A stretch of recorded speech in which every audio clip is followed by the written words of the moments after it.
एक जंगल में एक पहुंचे हुए तपस्वी महात्मा रहते थे। लोगों का तो कहना था कि सैकड़ों वर्षों से वे तप करते देखे जाते रहे थे। प्राय वे नदी किनारे एक बड़ी चट्टान पर पद्मासन लगाकर ध्यानमग्न हो जाते और कई दिन उसी प्रकार बिना हिले-डुले लीन रहते। इतने वर्षों की घोर तपस्या से उन्होंने अलौकिक शक्तियां प्राप्त कर रखी थी। एक दिन वे ध्यान में लीन थे कि चट्टान के नीचे बिल में रहने वाले एक छोटे से चूहे को जंगली बिल्ली ने देख लिया। उस बिल्ली ने चूहे पर घात लगाई। जैसे ही वह बिल से बाहर निकला, बिल्ली उस पर झपट पड़ी। चूहा बच निकलने में सफल हो गया। अब चूहे बिल्ली में दौड़ शुरू हो गई। कई बार चूहा बिल्ली के पंजे में आता आता बचा। जान बचाने के लिए चूहा चट्टान पर आसन लगाए महात्मा की ओर दौड़ा और उनकी गोद में जाकर छिप गया। ठीक उसी समय महात्मा तपस्या समाप्त कर औंखें खोल ही रहे थे। उन्होंने अपनी गोद में भय से थरथर कांपते चूहे को देखा।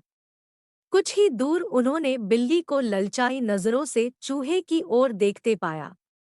वे सारी बात समझ गए। उन्हें चूहे पर दया आ गई। महात्मा ने कुछ मंत्र पढ़ा और चूहे की ओर फूंक मारी। चूहा झट से एक बिल्ले में बदल गया।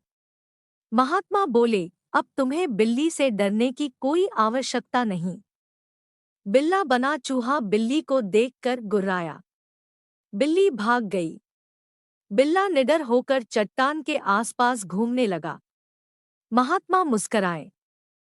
दूसरे दिन बिल्ला नदी के पास मछलियों का शिकार करने की ताक में घूम रहा था कि वहां पानी पीने एक जंगली कुत्ता आ निकला। कुत्ते ने बिल्ले को देखा तो वह गुर्राया।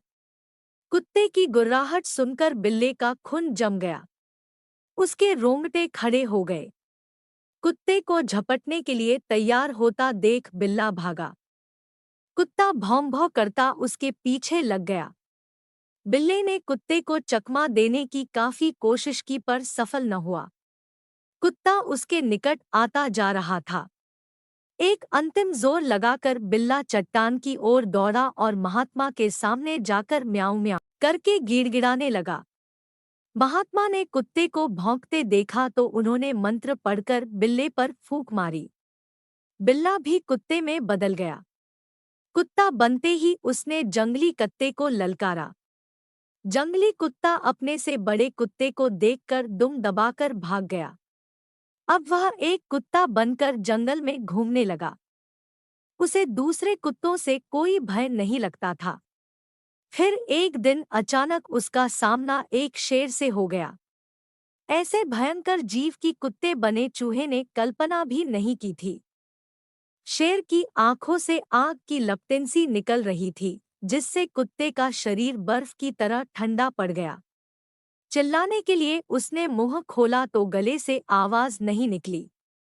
शेर गुर्राया तो कुत्ते का शरीर पत्ते की तरह कांप उठा। वह चट्टान की ओर भागा। उसकी दुम टांगों के बीच दबी थी। महात्मा के आगे जाकर वह कांपता हुआ कुंकू करता लौट गया। तभी शेर की दहाड़ से जंगल गूंज उठा। बड़ात्मा ने चूहे को सदा के लिए सभी भयों से मुक्ति दिलाने के लिए मंत्र पढ़कर शेर बना दिया। अब चूहा शेर बनकर वन में घूमने लगा। मंत्र के बल पर शेर बने चूहे को असली शेर की तरह शिकार करना कहाँ आता था। उसके लिए बचपन से शेर के रूप में अभ्यास की जरूरत होती है। कुछ ही दिनों में शेर भूखा मरने लगा। वह एक खरगोश का शिकार भी न कर पाता। एक दिन शेर ने महात्मा को ही खाने का निर्णय लिया। उनका शिकार करना आसान था, क्योंकि वे तो हिलते डुलते भी नहीं थे। उस दिन जब महात्मा ध्यान में था, क्योंकि वे तो हिलते डुलते भी नहीं थे। उस दिन जब शेर दबे पांव आया और उसने महात्मा की ओर छलांग लगाई। महात्मा की छठी इंद्री तो जाग रही थी। उसने शेर की मांस की सूचना दी। महात्मा ने क्रोधित होकर कहा, पुनर्मूष को भव। हवा में उछला शेर फिर से चूहा बनकर नीचे आ गिरा। इस कहानी से हमें यह शिक्षा मिलती है कि अयोग्य व्यक्ति को यदि शक्ति दे दी जाए तो वह उसका दुरुपयोग ही करता है।